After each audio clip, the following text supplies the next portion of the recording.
Greetings, Japan fans. Today's show, we are going to be looking at eating.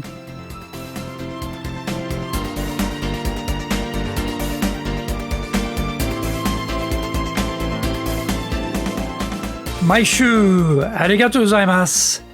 And welcome back to the 10th year of the Leadership Japan series. And I'm your host, Dr. Greg Story, Dale Carnegie Tokyo franchise owner, president of Dale Carnegie Tokyo Training, and the 3-time best-selling author of Japan Sales Mastery, Japan Business Mastery, and Japan Presentations Mastery. And my book in Japanese is called Zaeigyo.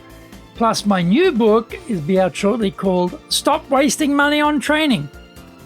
We are broadcasting around the world from Minato-ku, the center of Tokyo, the leadership capital of Japan. This podcast brings insights, examples, and experience about leading in Japan. And trust me, it is different here. Don't forget to subscribe and share this podcast with your family, friends, and colleagues.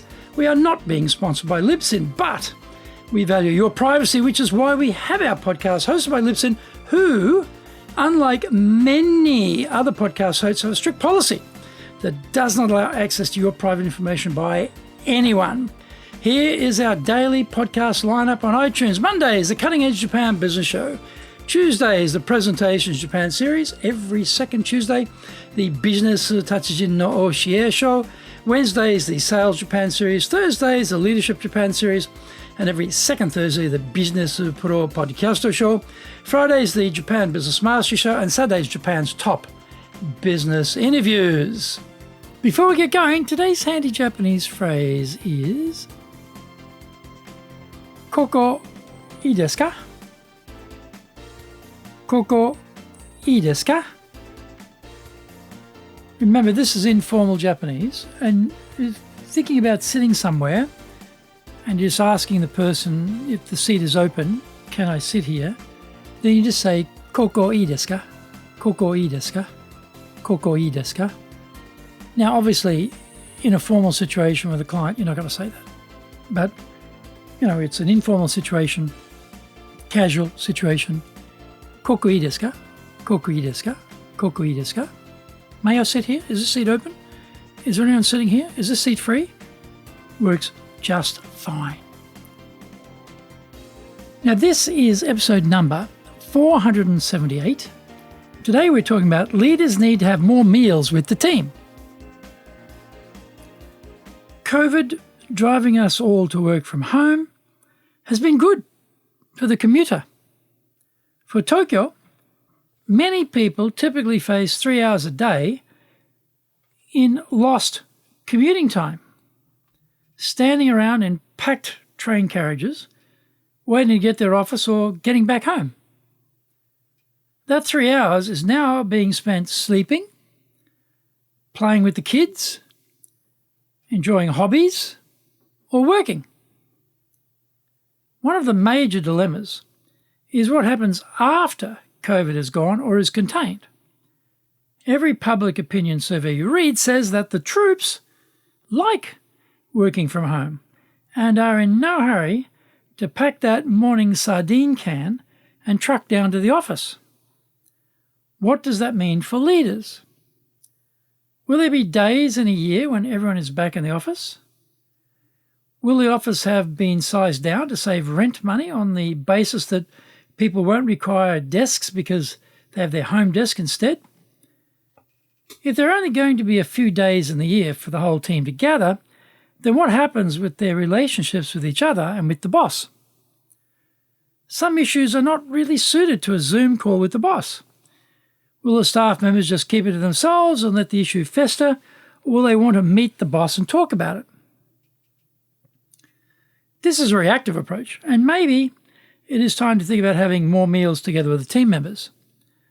By setting up this as a regular cadence, the boss gets to spend one-on-one time with everyone and their direct reporting line, at least, and maybe there are a few others selected for a chat as well.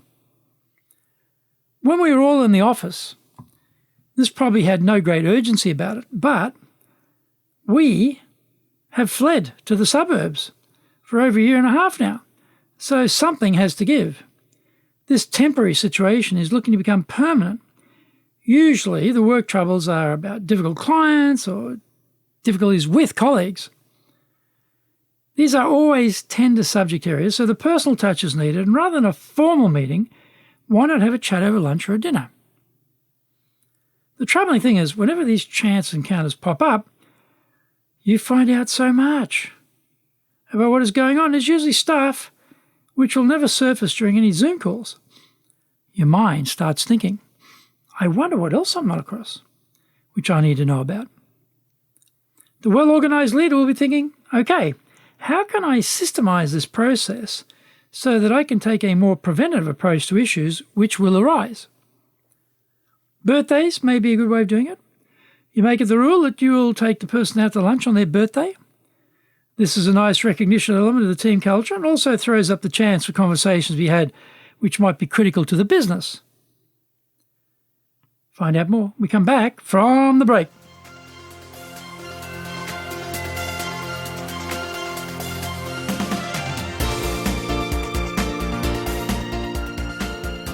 Our show today is brought to you by our public programs, but we also do custom-made in-house classes. Now, we do them in our super safe classroom, we do them live online, and we do them in Japanese, and we do them in English.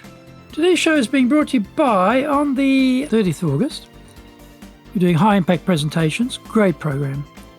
2 instructors, everything videoed, massive feedback, massive coaching. Everything is one-on-one in this course. It's phenomenal.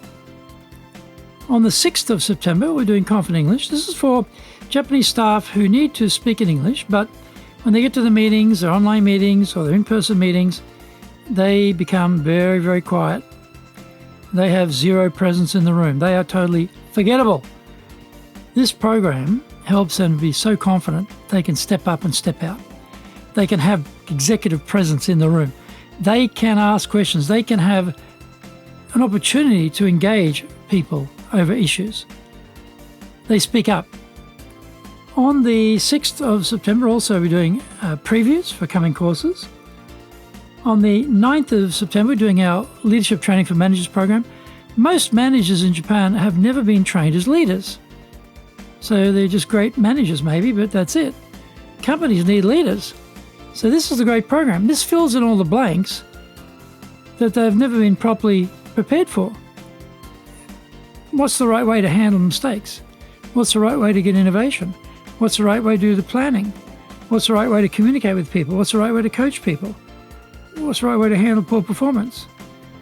All of these things get covered in this program. Phenomenal program. It's going to be on the 9th of September. Excellent, excellent program for managers who need to become leaders. Our website is www.dale, D-A-L-E hyphen Carnegie, C-A-R-N-E-G-I-E .co.jp. You can email me at greg.story@dalecarnegie.com. If you like learning by watching videos, then we have over 1,000 for you there at Tokyo, Japan, Dale Carnegie TV on YouTube. Get my best-selling books, Japan Sales Mastery, the Bible for selling in Japan, and Japan Business Mastery, as well as my new book, Japan Presentations Mastery. We release 3 TV shows every week on YouTube. The Cutting Edge Japan Business Show, that's a premiere business show in Japan, comes out Mondays. Fridays we have Japan Business Mastery Show. Saturdays, Japan's top business interviews, where I interview leaders in Japan from SMEs all the way up to the corporate captains of industry on one topic, leading in Japan. Every second Thursday, we release the Business Pro Television Show. Don't forget, you can email me at greg.story@dalecarnegie.com.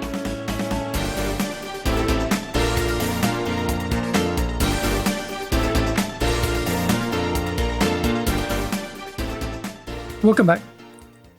That won't be enough though, will it? Just having that birthday celebration.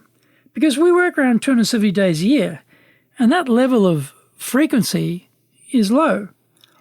Realistically, choosing direct reports for a regular catch-up over a meal is a better plan. There might be other key people who are not direct reports, and inviting them for a meal may make a lot of sense. You have to eat lunch anyway, and it doesn't have to be fine dining every time because the key element is garnering improved communication.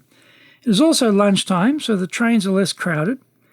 It doesn't have to be near the office, so a mutually convenient location may present itself, which cuts down on the travel. The lunch shouldn't feel like an interrogation. The leader has set the stage with a psychologically safe environment for the staff member to speak up if they wish. Even if nothing magical is shared, just spending time together helps to build the trust inside the organisation. I spent an hour sitting in silence in a small meeting room, waiting for the early 20s female staff member to share the problem she was having with her 50-plus aged boss. In the end, after an hour, she just said, "I can't tell you the problem." And that was that. I still don't know what the issue was. But maybe if we'd gone out of the office and off to a restaurant, she may have felt more confident to open up. We are not going to be racing back to the office by the look of it, so we need to start thinking through scenarios where we can make sure we are spending enough face-to-face live, not on Zoom, with our people. We have to keep in mind that there is an army of desperately stressed recruiters out there trying to keep their jobs by making their quotas for placements. They will be very happy to have lunch with our team members if they can lift them out of our shop, clip the ticket on the way through for 40% of the first year's salaries in the new position. With a declining population and a strong demand for people, the lunch idea with you, rather than the recruiter, seems quite smart.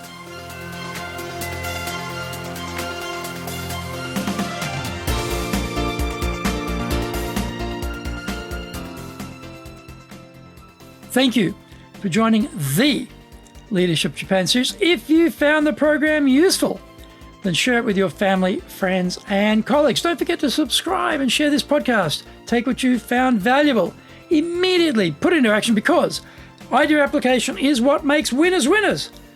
Be one of them. Remember, I'm your corporate coaching and training guy in your corner, committed to your success here in Nippon.